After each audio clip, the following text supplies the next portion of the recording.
Hello, traders. This is Andy with Trade Ideas. It is April the 5th on a Wednesday, and taking a look at the market here, seeing a little bit of gap down there in the SPYs. Kind of a pause day yesterday.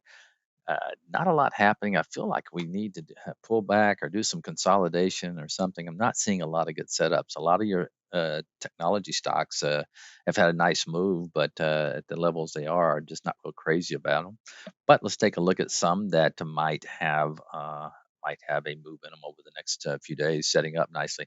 Amazon's been showing some nice relative strength there. It's actually gapping up a little bit again this morning. Looks like it might want to test this 200-day moving average over the next couple of days. So I think Amazon is one to watch for some continuation.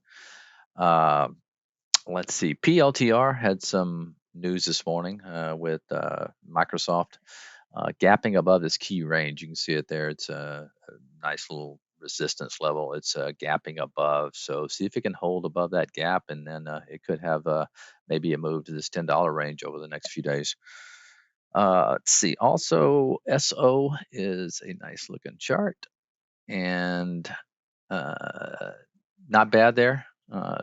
Just below its 200-day moving average.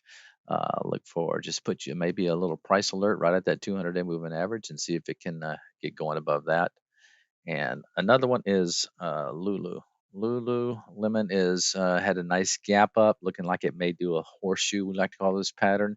So 370 is kind of a key level there. Put your price alert and see if it can take that out. Could be looking at this 385 level over the next week or two.